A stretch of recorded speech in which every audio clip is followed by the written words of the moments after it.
always anyhow lived with too much space around me to be infested by big ideas of other people. One thing you can't grow in a place as big as this with cotton is tolerance. I've grown it.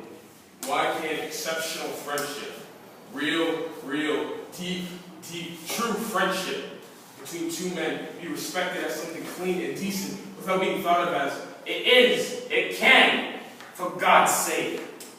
affairs? I told May and Goober, Frig May and Goober, frig all dirty lies and lies. Skipper and me had a real, true thing between us. Had a clean friendship practically all our lives. Until you and Maggie got the idea you're talking about. Normal? No. It's too rare to be normal. Any true thing between two people is too rare to be normal.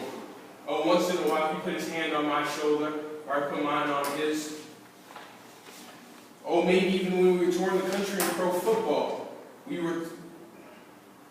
reach across the space between the two beds and shake hands to say goodnight. Yeah, maybe one or two times Rick, nobody think that's not normal. Well, they're mistaken. It was a pure and true thing, and that's not normal. Yeah, it's hard to talk. All right, then let's let it go. Why did Skipper crack up? Why have you? All right, you're asking for it, Big Daddy. We're finally going to have that real true talk between us. The real true talk you wanted. It's too late to stop it now. We got to go over everything, cover every subject.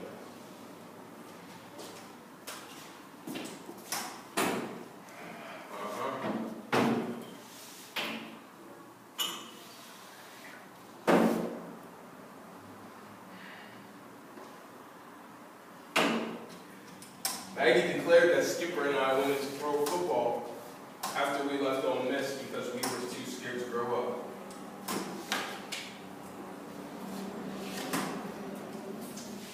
Wanted to keep on tossing those long, high passes that couldn't be intercepted except by that aerial attack that made us famous.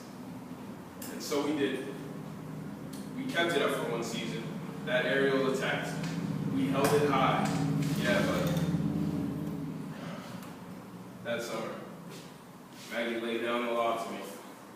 Said, now or never. How was my married Maggie? How was Maggie in bed? Great, the greatest. She went on the road that fall with the Dixie Stars. Oh, she made a great show of being the world's best sport. She wore a tall bearskin coat, a shako they call it. A dyed moleskin coat dyed red, cut up crazy. Rented hotel ballrooms for victory celebrations, and wouldn't even cancel it when it turned out defeat. Maggie the cat. But Skipper, he had some fever which came back on him and the doctors couldn't explain. I got that injury. It turned out to just be a shadow on the x-ray plate and a touch of bursitis.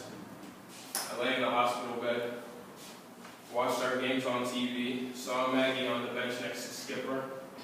When he was hauled out of the game, stumbles, fumbles, burned me up the way she held on his arm.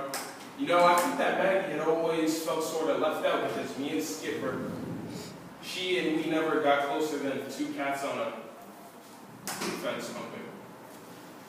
So, she took this time to work on poor dumb Skipper. He was a less than average student at Ole Miss. You know that, don't you? Poured in his mind the dirty, false idea that what we were, him and me, was a frustrated case of the old pair of sisters that lived in this room, Jack Straw and Peter Ocello. He and poor Skipper went to bed with Maggie to prove it wasn't true. And when it didn't work out, he found it was true. Skipper broke into two like a rotten stick. Nobody ever turned so fast to lunch, or died of it so quick. Now are you satisfied? Are you satisfied? With what? With that half-assed story. What's half-assed about it? Something's left out of that story. What are you leaving out? Yes, I left out a long-distance call which I had from Skipper, in which he made a drunken confession to me, in which I hung up.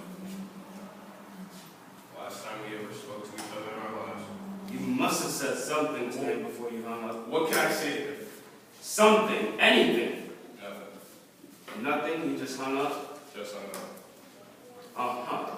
Anyhow now, we have tracked down this lie with which you have disgusted with, which you have been drinking to kill your disgust. Brick, you've been passing the buck.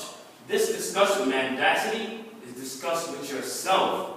You dug the grave of your friend and kicked him in it before you faced the truth with him. His truth, not mine. His truth, okay, but you wouldn't face it with him. Who can face truth? Can you?